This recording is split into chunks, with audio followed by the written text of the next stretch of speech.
Hello friend, हम लोग set number 8 को स्टार्ट किए हैं। कल हम लोग झारखंड के 40 क्वेश्चन को कवर कर चुके हैं, तो आज हम लोग इसमें समान अध्ययन के क्वेश्चन को कवर करेंगे। ये कंटेंट अगर आपके लिए हेल्पफुल है तो वीडियो पर लाइक, कमेंट और चैनल को सब्सक्राइब जरूर करें। तो शुरू करते हैं अपनी वीडियो को। आज का हमारा पहला क्वेश्चन है, निम्न में से कौन सा कथन सही है? रुद्रम भारत की पहली स्वदेशी विकसित विक्रम-रोधी मिसाइल है। ये कथन सही है। हमारा जो अगला है, पृथ्वी सतह से सतह मार करने वाली कम दूरी की बैलिस्टिक मिसाइल है। ये भी सही है। हमारा अगला ऑप्शन है, पिनाका एक स्वदेशी multi barrel rocket launch system है। ये भी सही है, यानी जो इसका करेक्ट आंसर हो जाएगा ऑप्शन डी हो जाएगा। उपयुक्त में से सभी कथन सही है। किस भारतीय वस्तुकार को यूके द्वारा वस्तुकला के प्रतिष्ठित रॉयल कोल मेडल 2022 से सम्मानित किया गया है? राम सुतार, बालकृष्ण जोशी, DNV प्रसाद या सुनील देवरे? तो रॉयल गोल्ड मेडल 2022 से जो इस बार सम्मानित किया गया है वो बालकृष्ण जोशी, यानी जो इसका करेक्ट आंसर हो जाएगा ऑप्शन बी। यहाँ पर जो ऑप्शन ए है जान लेते हैं, काफ़ी इंपॉर्टेंट है। राम सुतार, तो राम सुतार ने स्टैच्यू ऑफ यूनिटी को डिजाइन किया है। स्टैच्यू ऑफ यूनिटी में सरदार वल्लभ भाई पटेल की प्रतिमा को स्थापित किया है। अभी जो स्टैच्यू ऑफ यूनिटी है नर्मदा नदी के साधु बेट द्वीप पर स्थित है। आप लोग कमेंट करके बताएं स्टैच्यू ऑफ यूनिटी किस राज्य में स्थित है। हमारा अगला क्वेश्चन है, विंग्स ऑफ फायर किसकी आत्मकथा है?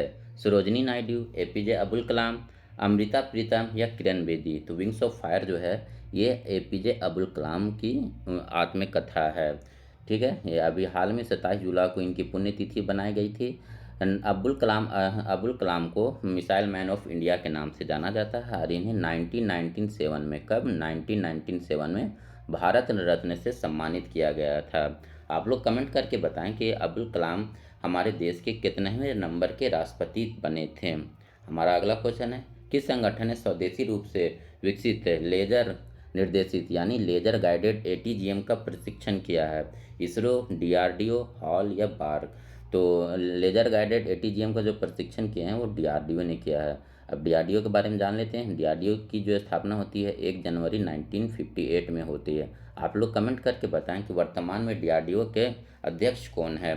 नीति आयोग के इंडिया इनोवेशन इंडेक्स 2021 में कौन सा राज्य पहले स्थान पर रहा? केरल, कर्नाटक, महाराष्ट्र या असम? तो नीति आयोग द्वारा इंडिया इनोवेशन इंडेक्स 2021 में तीसरी बार लगातार कर्नाटक पहले स्थान पर रहा, यानी इसका जो करेक्ट आंसर हो जाएगा ऑप्शन बी हो जाएगा।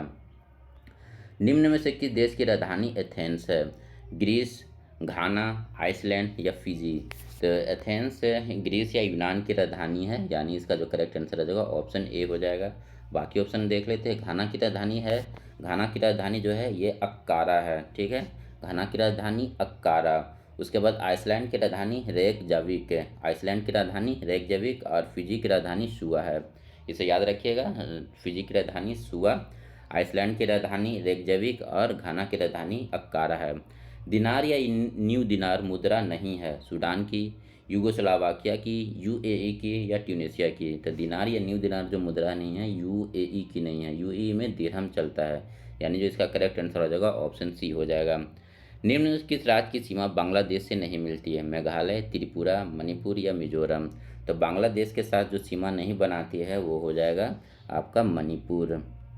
देखिए बांग्लादेश से कौन कौन राज्य है जो सीमा बनाती है, तो सबसे पहले पश्चिम बंगाल याद रखिए, पश्चिम बंगाल के बाद असम, असम के बाद आपका मेघालय, मेघालय के बाद त्रिपुरा और मिजोरम। ठीक है, कौन कौन सा?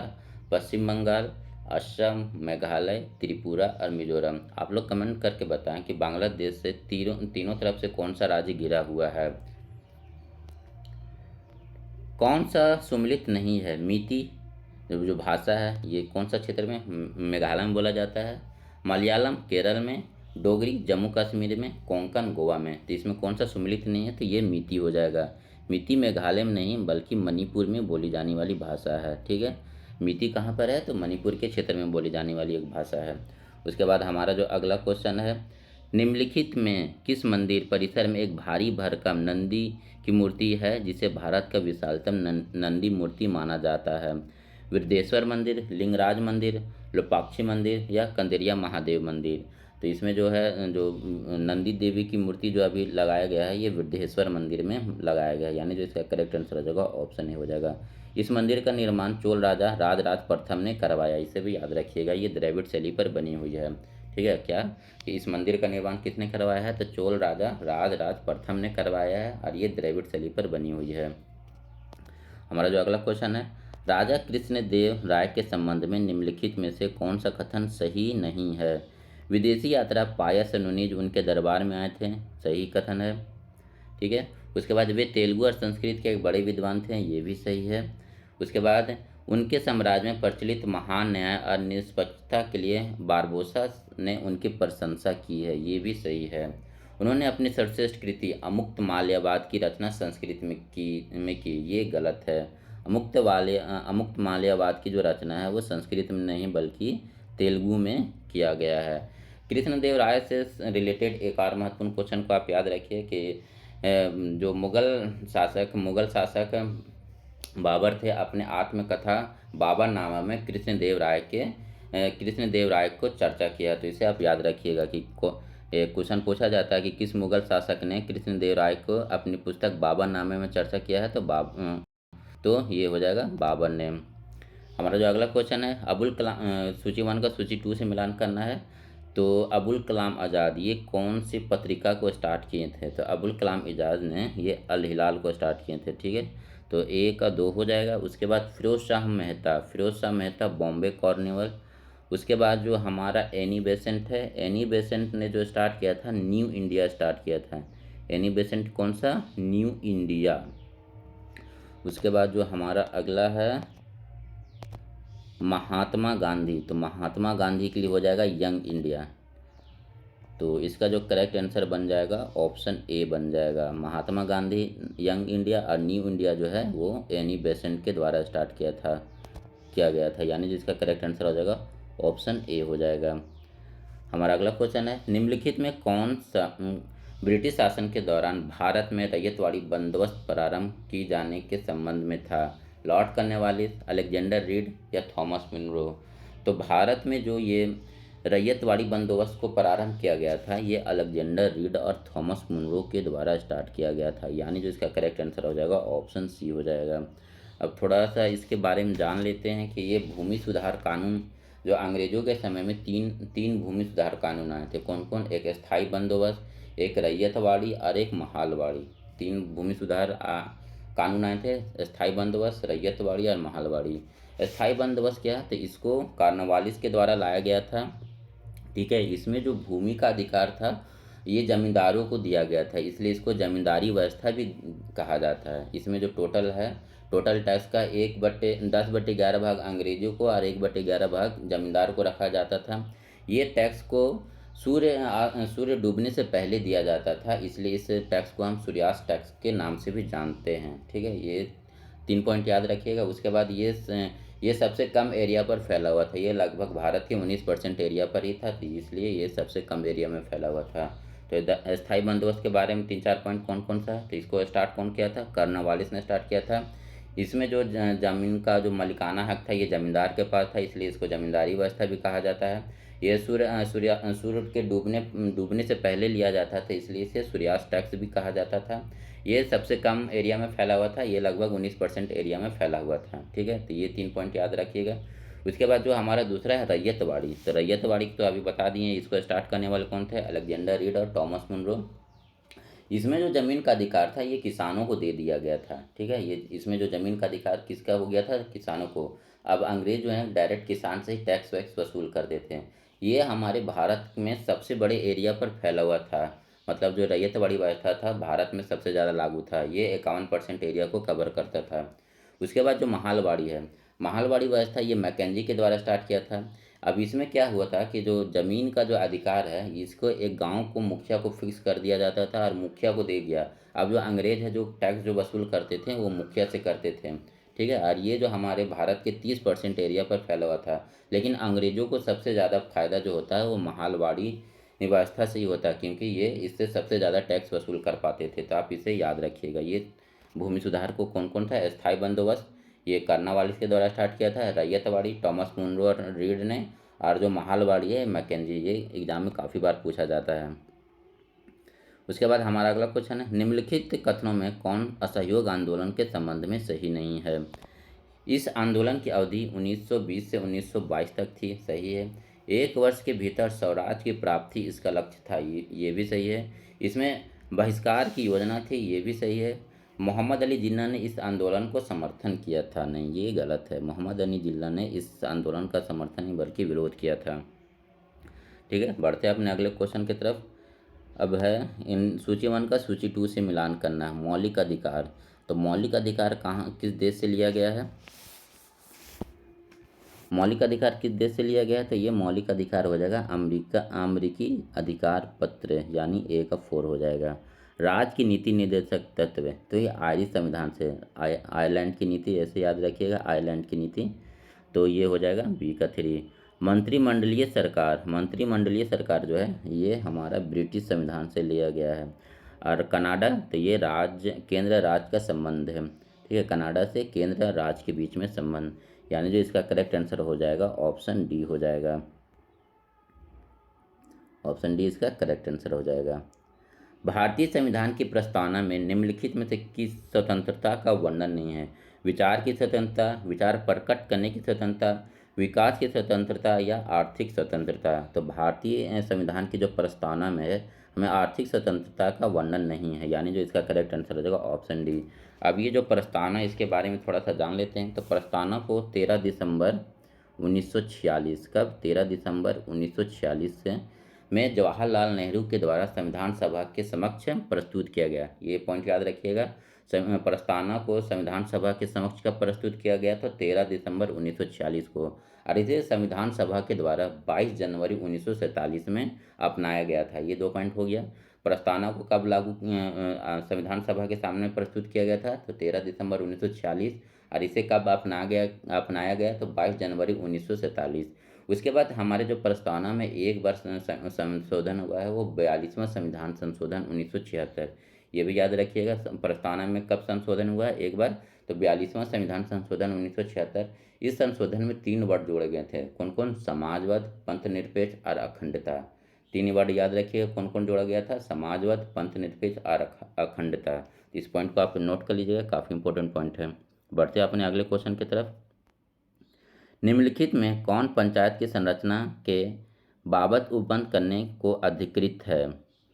राज्य का राज्यपाल, राज्य का विधानमंडल, भारत का संसद या भारत का राष्ट्रपति। तो पंचायत की संरचना के बारे में जो भी निर्णय लिया जाएगा वो राज्य के विधानमंडल के द्वारा, यानी इसका जो करेक्ट आंसर हो जाएगा ऑप्शन बी हो जाएगा।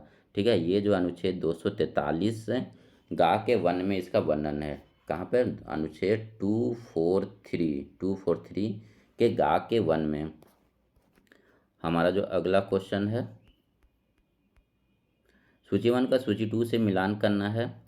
केंद्र केंद्र सूची, अच्छा ये सूची में केंद्र सूची के अंदर कौन सा आता है? तो केंद्र सूची के अंदर का जो आता है वो जनगणना आता है। ठीक है, राज्य सूची में क्या आ जाएगा? तो पुलिस और सार्वजनिक व्यवस्था आ जाएगा। ठीक है, और जो समवर्ती सूची है वो इसमें क्या आ जाएगा? तो समवर्ती सूची के अंतर्गत जो आ जाएगा अंतरिक्ष अनुसंधान आ जाएगा, यानी जो इसका करेक्ट आंसर हो जाएगा ऑप्शन ए हो जाएगा। अब ये जो केंद्र सूची जो है हमारे संविधान में टोटल 12 सूची हैं। अब जो सूचियों का वर्णन जो है ये 7वीं अनुसूची में इसका वर्णन है और अनुच्छेद 246 में इसका जिक्र। अनुच्छेद 246 में 7वीं अनुसूची। ठीक है, इसे याद रखिएगा। अनुच्छेद सूची का जो है ये तीनों सूची अनुच्छेद 246 में 7वीं अनुसूची में। अब केंद्र सूची है, इस पर केंद्र का अधिकार होता है और इसमें टोटल 100 सब्जेक्ट हैं। राज्य सूची में राज्य का अधिकार होता है और इसमें टोटल 66 सब्जेक्ट हैं। और समवर्ती सूची में राज्य और केंद्र दोनों का अधिकार होता है, लेकिन जहाँ पर कंट्रडिक्शन या मतभेद होता है तो वहाँ पर केंद्र इस पर कानून बनाएगा। और इसमें जो टोटल 52 विषय हैं इसे आप याद रखिएगा। हमारा जो अगला क्वेश्चन है सूची 1 का सूची 2 से फिर से मिलान करना है। तो लोक लेखा समिति ये वित्तीय समिति होती है, यानी ए का 3 हो जाएगा। याचिका समिति ये कार्यकारी समिति होती है, यानी बी का 4 हो जाएगा। स्टॉक बाजार स्कैम संयुक्त समिति, तो ये तथार्थ समिति है, यानी सी का 1 हो जाएगा। और विभागीय समिति ये आपका स्टैंडिंग समिति होता है, यानी जो इसका करेक्ट आंसर हो जाएगा ऑप्शन सी हो जाएगा। बढ़ते अपने अगले क्वेश्चन की तरफ। निम्नलिखित में कौन एक सकल घरेलू उत्पाद गणना करने की विधि नहीं है? मतलब जीडीपी को कैलकुलेट करने का कौन सा विधि नहीं है? उत्पादन विधि, हांस लागत विधि, आय विधि या व्यय विधि। तो जीडीपी का जो गणना नहीं किया जाता है वो हरांश लागत विधि के द्वारा नहीं किया जाता, यानी जो इसका करेक्ट आंसर हो जाएगा ऑप्शन बी हो जाएगा। अब जीडीपी क्या है? तो जीडीपी को आप कैसे परिभाषित कर सकते हैं? तो जीडीपी को है एक देश के बाउंड्री के भीतर एक वर्ष में सभी तैयार वस्तु और सेवाओं का जो कुल मौद्रिक व्यय या बाजार मूल्य होता है उसे हम जीडीपी कहते हैं। क्या? कि एक जो हमारे कंट्री के बाउंड्री के भीतर मतलब within the boundary of the our country जो हम एक वर्ष में जितना भी वस्तु को तैयार और सेवा जो बनाते हैं उसका कुल मौद्रिक व्यय या कुल बाजार मूल्य जितना होता है उसको हम जीडीपी कहेंगे। ठीक है, आप समझ गए। अब बढ़ते आगे अपने अगले क्वेश्चन की तरफ। भारत में न्यूनतम समर्थन मूल्य का निर्धारण कौन करता है? कृषि लागत मूल्य आयोग, कृषि मंत्रालय, वित्त आयोग या नाबार्ड? तो भारत में जो एमएसपी जो लाया जाता है वो कृषि लागत मूल्य के द्वारा लाया जाता है। ठीक है, तो न्यूनतम समर्थन मूल्य क्या है? तो ये किसके द्वारा लाया जाता है? तो ये कृषि लागत मूल्य के द्वारा लाया जाता है। अब इसमें देख लेते हैं कि कृषि ये जो है ये आयोग कब बनाया गया था? ये 1965 में बनाया गया था। पहले इसका नाम था कृषि मूल्य आयोग। बाद में फिर इसको 1985 में, कब? 1985 में इसको कृषि मूल्य आयोग का नाम परिवर्तन करके कृषि लागत एवं मूल्य आयोग कर दिया गया। ठीक है, 1965 में जब बना था तो इसका नाम था कृषि मूल्य आयोग। फिर बाद में 1985 में से चेंज करके कृषि लागत एवं मूल्य आयोग कर दिया गया। ठीक है, बढ़ते अपने अगले क्वेश्चन की तरफ। निम्नलिखित में कौन सी समिति भारत में निर्धनता के अनुमानों से संबंधित नहीं है? सुरेश तेंदुलकर समिति, लकड़वाला समिति, विजय केलकर समिति या रंगराजन समिति? तो इसमें जो निर्धनता के लिए जो नहीं समिति है वो है आपका विजय केलकर समिति। विजय केलकर जो समिति है इसका संबंध आपका कर सुधार से है। अब देख लीजिए आप इसमें से कौन कौन समिति कब कब आती है ये भी इम्पोर्टेंट है। तो लकड़वाड़ा समिति है 1989 में आता है। ठीक है, लकड़वाड़ा समिति कब? 1989 में। सुरेश तेंदुलकर समिति ये 2005 में आता है। और जो आपका रंगराजन समिति है ये 2012 में आता है।